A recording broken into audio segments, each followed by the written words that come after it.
আপনার আমার পয়গম্বর যখন রাস্তা দিয়ে চলতেন,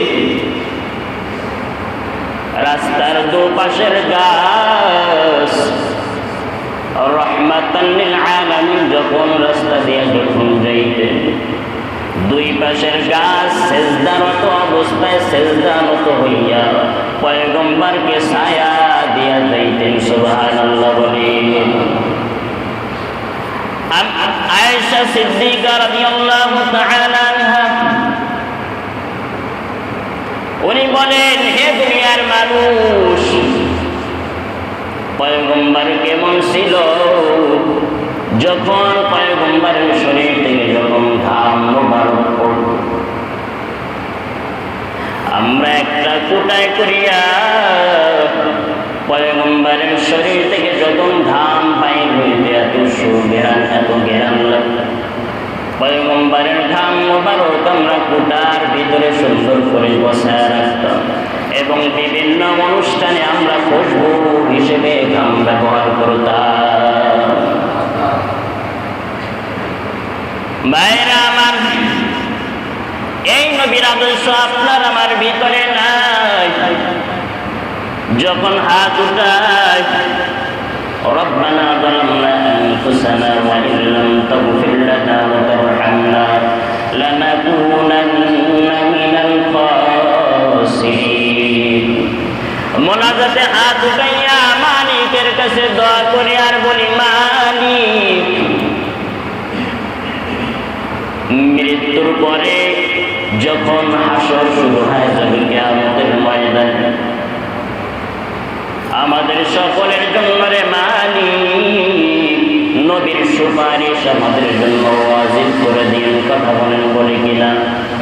মোনাজাতে হাত উঠাইলে বলি নবীর সুপারিশ আমাদের জন্য বাধ্য করে দিয়েন আল্লাহ। বলি কিনা? জোরে বলেন, আরো জোরে বলেন, বলি কিনা? কিন্তু আজকে ইহুদি, বৌদ্ধ, নাসারা, খ্রিস্টান তার নবীর সুন্নাত দুই একটা গ্রহণ করে। আপনি আমি মুসলমান, আজকে আপনি আমি নবীর আশিক দাবি করি আর হাত উঠাই বলি সুপারিশ চাই। কিন্তু নবীর সুন্নাত যদি চলার ভিতরে, ঘুমানোর আগে, ঘুমানোর পরে, বাথরুমে যাওয়া, বাথরুম থেকে বাইরে হওয়া, মসজিদে প্রবেশ, বাইরে হওয়া, হাঁটা, চলা, বসা, ঘুম, সর্ব অবস্থায় কোনো অবস্থায় নবীর সুন্নাত নাই। জোরে বলেন ঠিক কিনা? আরো জোরে বলেন ঠিক কিনা? আজকে নবীর আদর্শ যদি খুঁজে পাও, আজকে ইহুদি, বৌদ্ধ, নাসারা একটু ফলো করে। মুসলমানের ভিতরে আজকে নবীর আদর্শ নয়, নবীর সুন্নাত নয়, নবীর দেখে যাওয়া আদর্শ আজকে মুসলমানের ভিতরে নাই। পয়গম্বর বলেন, তারাক্তু ফীকুম আমরাইন লান তাদিল্লু মা তামাসসাকতুম বিহিমা কিতাবাল্লাহ ওয়া সুন্নাত রাসূলি। পয়গম্বর বলেন, আমি দুনিয়া থেকে চলে যাব, আমি দুইটা জিনিস রেখে যাই। জোরে বলেন কয়টা জিনিস? আরো জোরে বলেন কয়টা জিনিস? এক নম্বর কোরআন, দুই নম্বর আমার সুন্নাত। এই দুইটা জিনিস যদি তোমরা আঁকড়ে ধরো, লান তাদিল্লু, তোমরা মৃত্যুর আগ পর্যন্ত কোনোদিন পথভ্রষ্ট হইবে না। ভাইরা আমার, নবীর জীবনী, নবীর আদর্শগুলো আমাদের ফলো করার দরকার। আমার পারিবারিক জীবনে, আমার সাংসারিক জীবনে, আমার বিভিন্ন জায়গায় আমার চলাফেরা, উঠা বসা, গাড়ি চালানো, গাড়ি থেকে নামানো, গাড়িতে উঠা, সমস্ত জায়গায় বাথরুম কিভাবে করব, বাথরুমে কিভাবে প্রবেশ করব, বাথরুম থেকে কিভাবে বাইর হইব, বাথরুমে যাওয়ার দোয়া কি, বাইরে হওয়ার দোয়া কি, এইগুলা মুসলমানিত্ব যদি নবীর আশিক যদি দাবি করি, আমাদের 100 থেকে 100 নবীর সুন্নাত ফলো করা লাগবে। জোরে বলেন ঠিক কিনা? আরো জোরে বলেন। আজকে নবীর সুন্নাত নাই, আপনার আমার ভিতরে নবীর সুন্নাত নাই, নবীর আদর্শ নাই। আজকে নবীর সুন্নাত কারা আঁকড়ে ধরবে?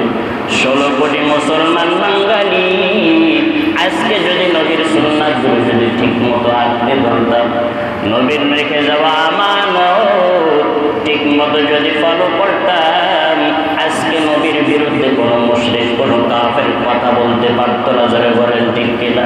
আজকে কালীগঞ্জের স্মৃতি ফুটবল মাঠেও নবীর বিরুদ্ধে কথা বলার জন্য সমাবেশ দেখা লাগতো না। আজকে মুসলমান হইয়া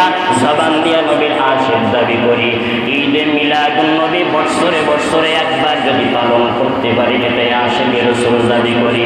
আশিকে রাসূল যদি দাবি করতে হয়, দুইটা জিনিস লাগবে। এক নম্বর হলো নবীর অনুসরণ লাগবে। জোরে বলেন কি?